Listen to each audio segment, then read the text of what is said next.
Karen called 911 when I refused to lend my car. Then her fake HOA was exposed on live TV. Some people think the line between neighbor and tyrant is drawn with a fence. Karen carved hers into concrete. It started with a question so absurd I thought it was a joke. "Can I borrow your car for a bit?" she asked one Tuesday morning, like she was asking for a cup of sugar. I stared at her, not sure how to respond. I just stepped out of my house, coffee mug in one hand, keys in the other. Karen was standing at the foot of my driveway, arms crossed over a blue HOA compliance officer vest she absolutely bought online. "Excuse me," I asked. She lifted her sunglasses. "We've got an HOA leadership emergency, and you're the only one on the street with a hybrid. We need it for a committee supply run." I blinked. "You need my personal car for your fake HOA?" She tilted her head. "Excuse me," I smiled politely. "Karen, there's no HOA in this neighborhood. We've been over this." That's when the smile left her face. "And that's why you'll never be invited to board meetings," she hissed. "You clearly don't care about community." I let out a soft chuckle and turned away, unlocking my car. Then she muttered, "Typical. Thinks his military status gives him a free pass to be selfish." I froze. "My name is Lucas Graves, 39 years old, retired U.S. Army Logistics Officer. I moved to Lakewood Oaks 2 years ago to recover from a career-ending leg injury and slow down after 2 decades of deployment rotations.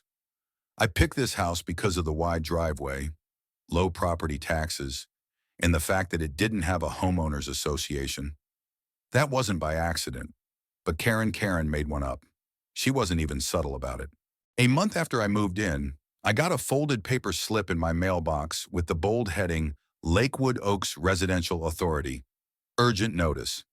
It listed fines for trash bins being visible, unauthorized porch seating, and ironically, failure to cooperate with HOA transportation efforts.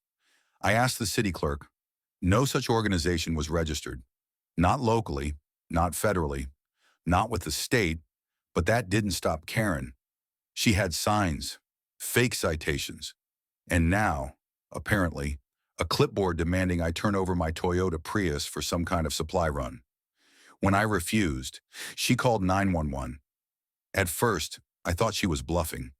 She stormed down the sidewalk, phone pressed to her cheek, pacing like she was issuing tactical orders.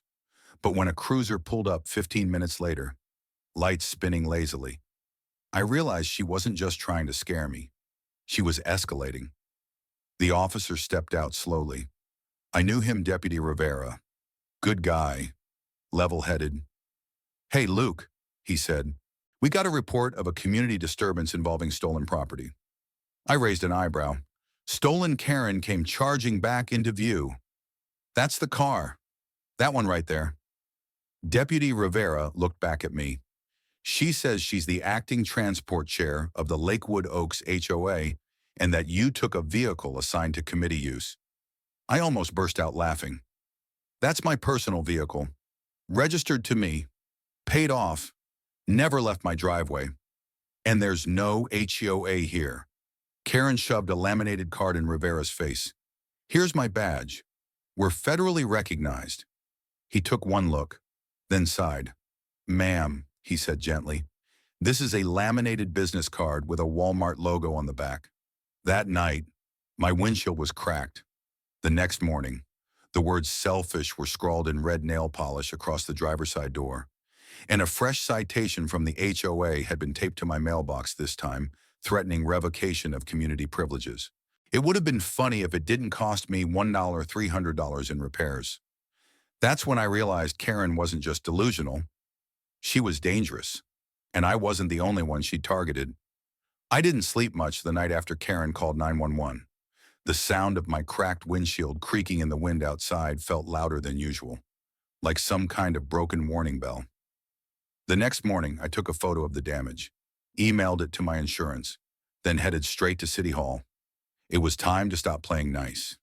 I met with a city records clerk named Aisha Tran, a young woman who barely looked old enough to drink, but had the confidence of a Supreme Court justice. I explained what had happened, The fake citations, the vandalism, the 911 call. She didn't even blink. Let me guess, she said, typing rapidly. Karen Hallstrom. I sat up straighter. You know her. Oh yeah. She's filed more unauthorized reports than anyone in this district. Always signs off as the Lakewood Oaks HOA chairwoman. But there's never been a registered HOA here. She's been warned twice. I leaned forward. So why is she still doing it?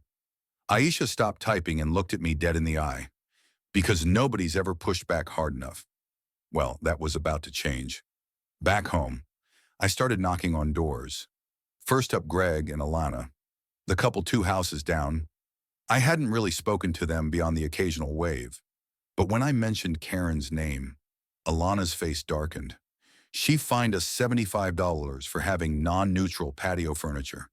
She said, Greg chimed in, and another $50 for planting basil instead of lavender. Said it violated community scent cohesion.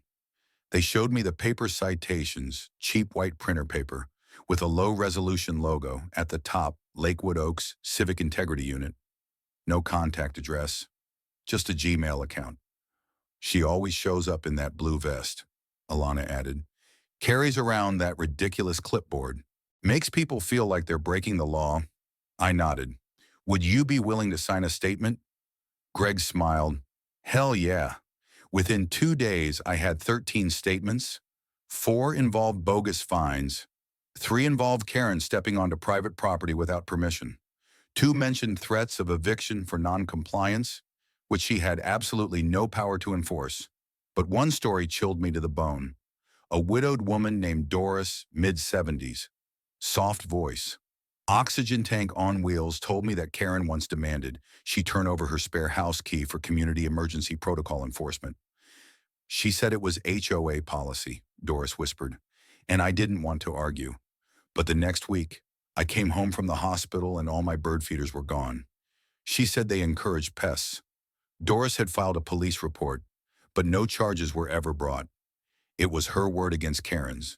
Until now, I compiled everything, printed it, indexed it, and brought it to Deputy Rivera, the same cop who'd shown up that day Karen called the police on me. His eyes widened as I laid down folder after folder. You serious about this? He asked. Dead, I said. He sighed. We've had noise about Karen for years, but people back off. She's aggressive, persuasive, knows how to sound legal. I don't care how persuasive she is. This isn't some annoying neighbor anymore. This is a woman pretending to be the law. He leaned back in his chair, exhaling.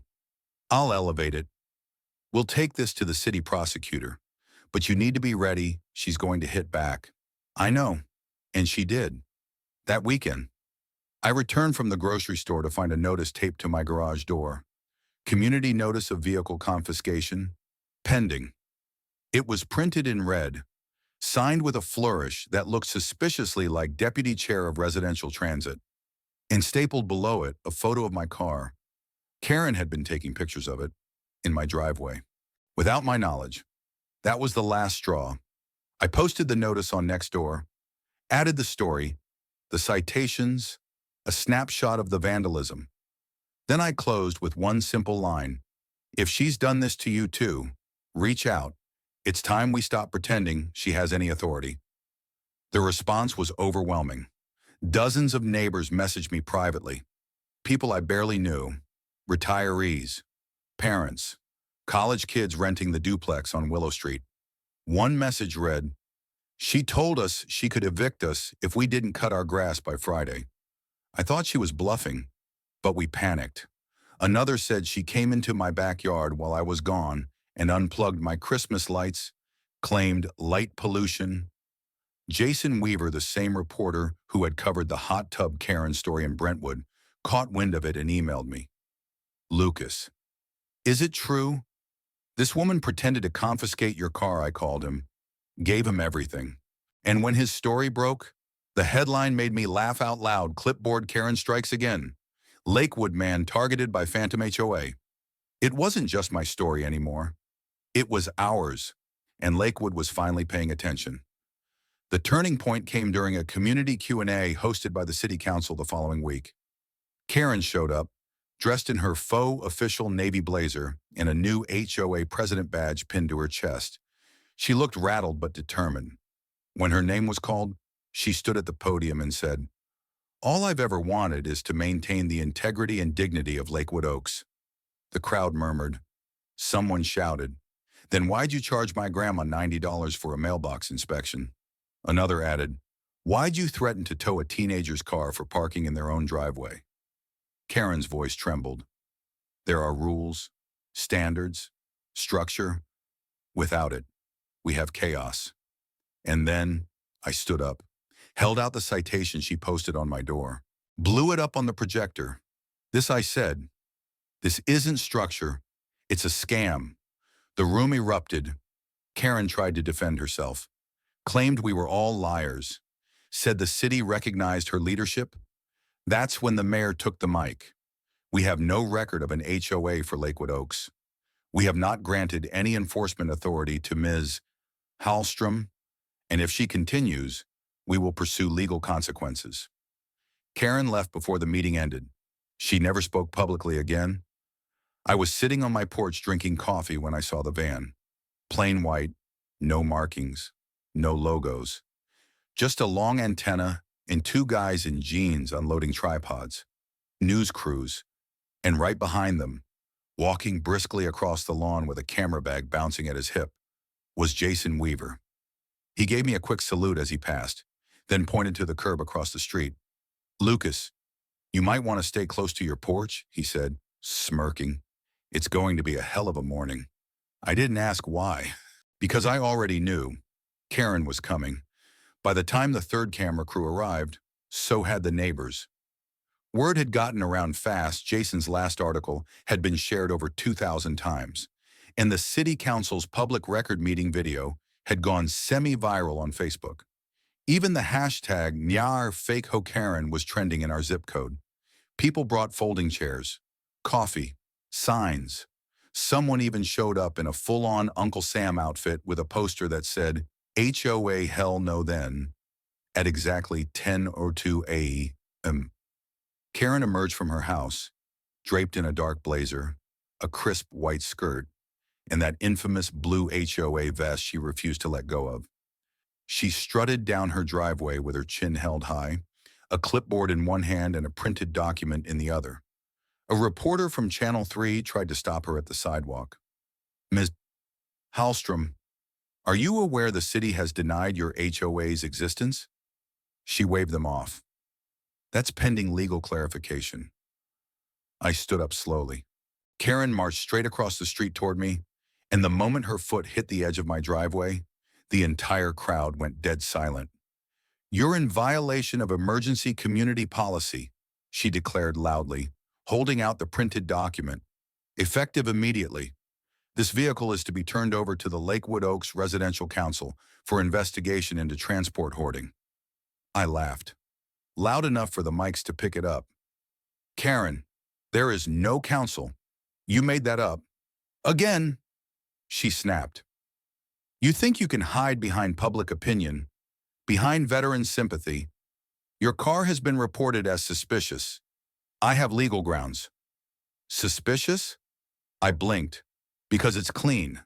Because I won't lend it to you. You refuse to participate in shared community assets." Jason raised his camera. The other reporters leaned in. Karen was unraveling, and they knew it. And then, I added, my voice calm, "You vandalized it, called the cops on me, harassed a dozen other people on this block. You think you're the victim?" Karen's eyes darted to the cameras. For a moment, she hesitated. But instead of backing down, she doubled down. She took a step closer to my car. "Ma'am," came a voice from behind her. "Deputy Rivera, back in uniform. Calm, firm. Step away from the vehicle." Karen turned, stunned. "This is private HOA business." "No, ma'am, it's not. And we've got your fake citations, your fraudulent documents, and 3 sworn statements that you threaten residents with eviction." Karen's mouth opened, then closed, then opened again, and then, She screamed, "You're all sheep. You don't care about standards. You don't care about structure. You're just mad because someone actually tried to bring order to this neighborhood. You brought fear," I said quietly, "and you built it with lies." What happened next was fast. Deputy Rivera informed her she was being detained pending further investigation. She resisted lightly, but it didn't matter. In full view of Channel 3, 5, and Jason's livestream, Karen was escorted across the street and into the back of a patrol car. Her clipboard hit the ground as she passed. The wind flipped it open, scattering her self-made bylaws across the lawn. I picked one up. Article 14, committee members may repossess vehicles for emergency events. She'd actually typed it, printed it, signed it, and believed it gave her power. The crowd didn't cheer. Not at first. It was quiet, heavy. Then Ed, our neighborhood electrician, whispered, "About damn time." And the crowd slowly clapped, not loud, not gleeful, just relieved. Over the next few hours, the media swarmed me. I gave short answers, clear statements, nothing exaggerated. She pretended to have power she didn't. She used it to manipulate people who trusted her. It's not just illegal, it's immoral. Later that day, I posted my own message, just one paragraph. She called 911 when I wouldn't lend her my car.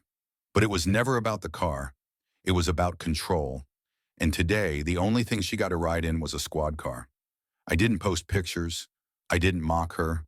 I just let it settle. That night, I sat on my porch again. Same mug, same seat, same car parked safely in the driveway, cracked windshield long repaired. I didn't feel triumphant. I felt tired, but free. A group of neighbors gathered across the street, folding chairs, laughter. Someone brought a grill. They waved. I waved back. Then Greg shouted, "Still not lending us the car." "Right," I raised my mug. "Hell no. They say a lie gets halfway around the world before the truth gets its boots on." Well, in Lakewood Oaks, the truth showed up in a squad car. Karen's arrest was the tipping point, not just for her, but for the entire community. And once the weight of her false authority was lifted, something strange happened. We started talking again. The day after she was taken in, I went to check on Doris, the widow with the oxygen tank Karen had once manipulated into handing over her spare key. She was sitting on her porch, a faded quilt over her lap, watching the robins hop across her freshly cleaned walkway. "You okay?" I asked gently. She gave me a soft smile. "Better than I've been in years. Anyone been by to bother you?" "Only the good kind," she said. 3 different neighbors brought banana bread. Someone even fixed my fence. Can you believe it? I could, because it was happening everywhere. Karen had built a regime of silence. She thrived on people being isolated, confused, intimidated, and when that fell away, all that was left were people rediscovering how to be neighbors again. A week later, the city released an official report summarizing the investigation. Karen had issued over 90 fake citations across a 2-year span, collected nearly $12,000 in fines and dues, falsely claimed city recognition in 6 different documents, filed 4 911 calls under false pretenses, harassed 8 residents with threats of eviction, property seizure, or code violations. The city prosecutor moved fast. Karen was formally charged with criminal impersonation of a public officer, filing false police reports, operating an unauthorized enforcement agency, misdemeanor harassment, intent to defraud. She pled not guilty, but her attorney looked like he wanted to be anywhere else. Meanwhile, back on Juniper Street, something else began to form, not a new HOA, but something better. Greg, Alana, Doris, Marcus, and I created an informal community circle called Neighbors First. No rules, no fines, just a rotating monthly meetup where we discussed real things: elderly assistance, neighborhood watch, mutual aid for repairs, even helping high schoolers find summer work. We printed flyer, knocked on doors, set up a website. The first meeting brought 18 people. The next month, 42. By fall, nearly every household on the block had attended at least once. We had potlucks, cleanup days, and one surprisingly competitive lawn game tournament. No clipboards, no badges, just connection. The media attention faded, as it always does. Jason moved on to covering school board elections, but we still chatted now and then. One afternoon, he came by with a copy of the Oregon Civic Observer. Karen's mugshot was printed on page 7, beside a short column titled Power in a Vest, When Faux Authority Meets Real Consequences. The last paragraph hit hard. It wasn't the car. It was never about the car. It was about the illusion of power and what happens when that illusion shatters in front of the very people it tried to control. I kept the article, folded it, slipped it into a drawer with the cracked citation Karen left on my door. I didn't want to forget, because this wasn't just about Karen. It was about what she exploited: the cracks between neighbors, the silence of good people, the ease with which fear spreads when nobody speaks up. So we kept speaking. The most unexpected moment came during a city council meeting in November. A resolution was introduced, the Karen Hallstrom Act. It proposed that any self-formed neighborhood organization must now register officially with the city, submit bylaws for public review, include transparency protocols for finances and leadership roles, be banned from issuing any enforceable citation without city oversight. It passed unanimously, and for the record, I didn't propose the name. The mayor said it best: if someone's going to go full tyrant in a vest, we're going to remember her, and we're going to make sure it never happens again. Karen. She was sentenced to 6 months of probation, 150 hours of community service, full restitution to every resident she collected money from, a permanent ban on forming, leading, or acting in any authority role for neighborhood organizations. She left town soon after. Rumor is she moved to Nevada. I sincerely hope she doesn't own a printer. Back in Lakewood Oaks, things were simple again. People waved more. We started a community book swap. Doris got a new bird feeder bigger than ever. And me, I still have that Prius, still parked in the same driveway, still not available for community emergencies. The following spring, I stood in my driveway, sipping black coffee, watching a little girl ride her pink scooter down the sidewalk without a care in the world. That scooter would have gotten a safety violation from Karen. Wheels must be parked off walkway, she'd once declared to another kid. But Karen was gone, and the world, or at least our corner of it, had moved on. In the months after the court ruling, something shifted in the soil of Lakewood Oaks. Not just figuratively, we literally dug things up. We tore out the rusted metal sign Karen had posted at the community entrance that read, "Residents under observance of HOA standards." It wasn't even city approved, just a slab of intimidation hammered into the grass. We replaced it with a wooden post bearing a hand-carved sign, "Welcome to Lakewood Oaks, where neighbors look out, not down." Sharon stained the wood herself. Marcus donated the tools. Greg carved the letters with help from his daughter, who said she wanted it to feel friendly, not scary. Funny what a driveway confrontation and a clipboard queen can inspire. The biggest change: people remembered how to knock on doors. We weren't scared anymore. Not of fake citations, of gossip, of the echo chamber politics Karen built from laminated lies. We started watching each other's dogs, mowing lawns when someone got sick, collecting mail, offering rides. We created a text thread for emergencies, shared recipes, posted lost and found items that didn't need a compliance report. It's not perfect. No neighborhood ever is, but it's honest now, and that's something. One Saturday afternoon, we held a block-wide garage sale. Doris sold old gardening tools for $0.25 each, sipping lemonade behind her table like a retired queen.